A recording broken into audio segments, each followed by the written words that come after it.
What's up, y'all? It's your boy eBay Fight Predictions in the building. Sorry for the interruption if you could hear that. If you didn't, hey, it is what it is. But this is your top 5 most improved fighters in the UFC, obviously, of mid 2022, man. Improvement, it's kind of hard to find, but man, these were the best I could come up with. Even my last one, I actually kind of feel bad. I feel like I rushed it. I didn't really think it through. Because I don't know how I missed Jalen Turner. Like, I legit put Ian Gary over Jalen Turner, and it pains me. I deserve to get slapped for that, but it is what it is. You live and you learn. But yeah, hopefully this one's a lot better than that last one. But I feel like all these guys have improved. And yeah, like I really do think all these guys on this list have gotten better, have really showcased their skills, and yeah, I just wanted to put some light on. And I honestly think at least 3 of these guys are gonna stay on this list at the end of the year. So it's always kind of cool to compare the mid award show to the like end of the year one. It's always kind of interesting. But yeah, let's get to it. At number 5 of my most improved fighters of mid 2022, I had to go with Song Yadong. I know this guy was pretty good last year, the Julio Arce win and then the Casey Kenny victory. But, I mean, what he did to Marlon Moraes really kind of, like, put it in my face that he's actually really, really good. And he's not the same kid that fought Cody Stamann to a draw. He's not the same guy that I felt like Marlon Vera beat. He's gotten a lot better. The opponents aren't the same, but Marlon Moraes, former title challenger, it means something, right? And the beautiful combo that he landed, the 2 body shots to a fucking uppercut, was amazing against Marlon. He's really showed some true growth, and he has a fight against Corey Sandhagen coming up. And man, I think Corey's gonna pick him apart. But besides that, that is some legitimate growth. That is some legitimate improvement that he has made it from, at one point in his career, like unranked to fighting in a fucking UFC Fight Night main event. So it's actually really cool to see how far he's come. I doubted him for a minute, and I still think Corey's gonna beat him, but I do got respect for him going into that matchup. He does have a legit chance to win it. So it is what it is, because you never know with that kid. He's actually really, really good. But yeah, it is what it is. That's Song at number 5. At number 4, I had to go with Curtis Blades. Curtis, he's actually coming up. It's actually funny. I had Tom Aspinall in my last video. Now I got Curtis Blades. So both these guys are about to fight each other in a Fight Night main event. But Curtis really improved, man. Honestly, I know it's Chris Daukaus, and I say that over and over and over again. It's the level of competition that was going against him, the level of opposition that he was fighting. It might not be the greatest, but Chris Daukaus is known for his knockouts. He's known for his quick hands. So for Blades to go out there, even though he did have the reach advantage, to go out there and basically outbox him and outstrike him it was impressive. And if you watch Blades, you could kind of see that he was working up to this. Like in the Derek Lewis fight, he was winning the striking. I know he had the threat of the takedown, and he has the threat of the takedown in every fight, but he was winning the striking, and he looked really good. There were just still little things he had to work on, but he was looking all right. I actually thought his striking was getting a little better even in that fight, and it just continued to get better. And I think this was almost the conclusion of his evolution as an MMA fighter, because he's in his prime. And man, he looked really, really solid. The hand blocks, or like, no, I wouldn't even say the hand blocks, the guard blocks from his guard position. When he's like for the stand up, by the way, his head movement, his feints, even his punching combinations just all looked better against Daukaus, and he landed some really good shots, and I was impressed. Even the footwork looked good. Everything looked good. He looked more agile. It looked like he was trying to be like Corey Sandhagen in there. It was kind of weird with the footwork, but he looked really good, and he looked sharp, and he looked like a heavyweight that I should respect. And I had to put him at number 4 as one of the most improved fighters of mid-2022. And at number 3, I had to go with the champion himself, Deiveson Figueiredo, man.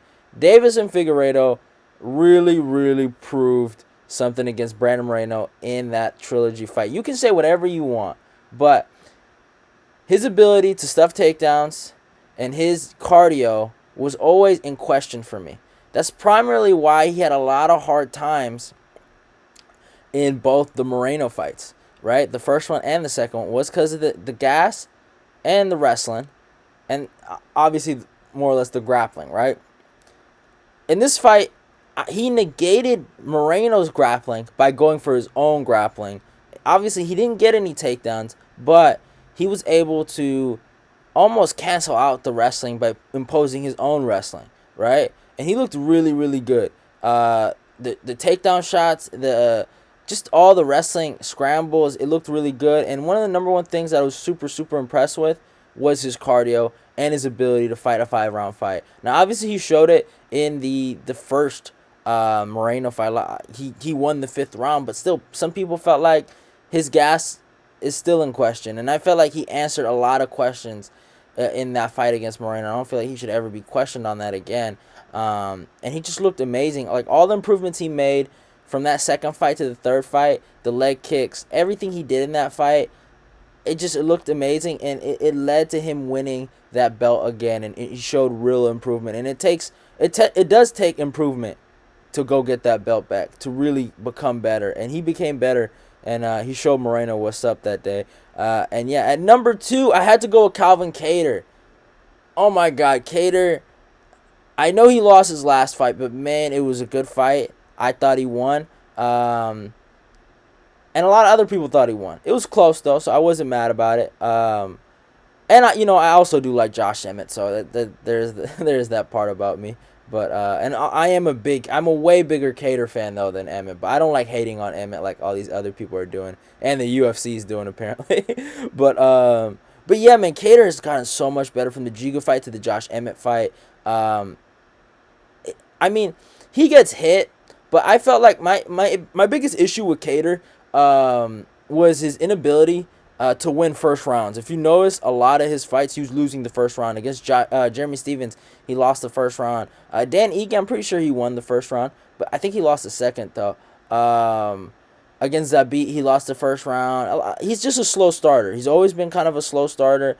And in these last 2 fights, man, he has started really, really fast. Like, I thought he... Did I actually thought he lost the Josh Emmett fight, the first round of the Josh Emmett fight. My bad. I think I remember that correctly. But against Giga Chikadze, he really started fast. And man, obviously, I'm just primarily talking about the Giga fight. Really, the improvement, like what he was able to do in there, implementing the wrestling, the switching of the stances.